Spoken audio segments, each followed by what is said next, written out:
Chapter 11. Kyuni's hidden struggle. It was a Tuesday evening, and Seoul's streets buzzed with the usual energy. Taxis honking, Neon lights flickering, and the distant chatter of pedestrians weaving between in convenience stores. Farah's PC shop had closed for the day, but Kyuni was still sitting quietly in the corner, her posture impeccable, her laptop open in front of her. On the screen were schedules, contracts, and emails, all demanding her attention. A notification popped up. Urgent.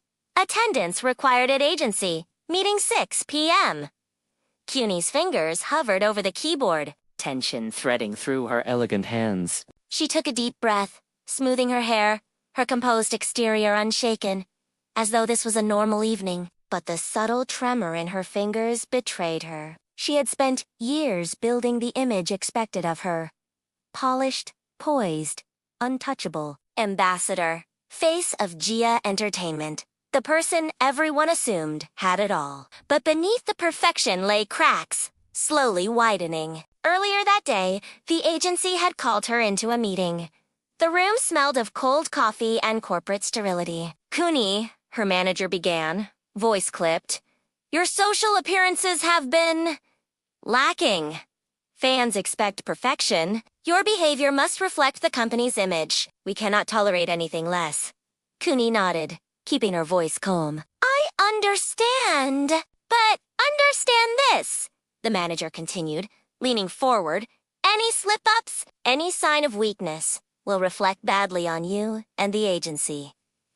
Do you comprehend? Yes, she said, the word smooth, rehearsed, but inside her chest, a tight knot was forming. Walking out of the building, Kyuni's carefully maintained composure began to crumble. She felt the exhaustion from endless appearances, forced smiles, and constant control seep into her bones. She had sacrificed friendships, sleep, and even small joys just to maintain a perfect image. And tonight, seated in the quiet corner of Farah PC Zone, she allowed herself the tiniest crack of vulnerability. Farah noticed immediately when Kyuni arrived at the shop later that evening. Her usually flawless posture had slackened, and there was a faint, dark circle beneath her eyes. You're quiet today, Farah remarked gently, approaching her.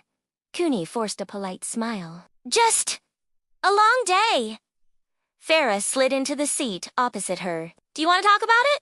Kyuni hesitated, then shook her head. It's nothing. Just work. But Farah persisted, in that quiet, understanding way that made it hard to hide. It doesn't feel like nothing.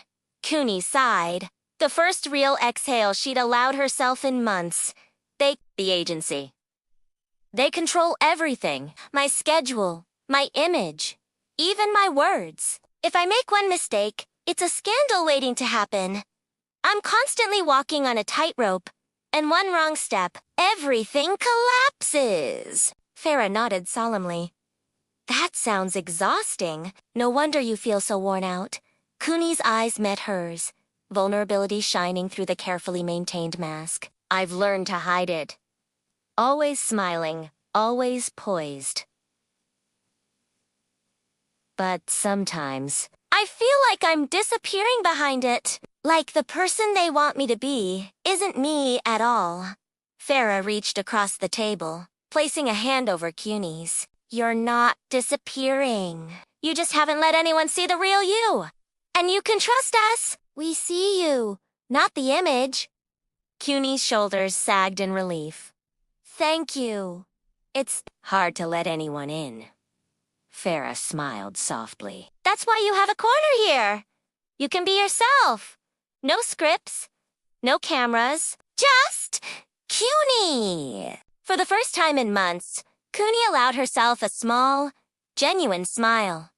It was fragile, but it was hers. Later, as the night deepened, Jun, Seong-min, Sunho, and Mira arrived for their usual evening gathering. Kyuni looked up, expecting the usual small smiles and casual chatterbut instead. She found warmth, understanding, and patience. And though she didn't say much that night, the weight on her shoulders felt lighter. For the first time, Kyuni realized something important.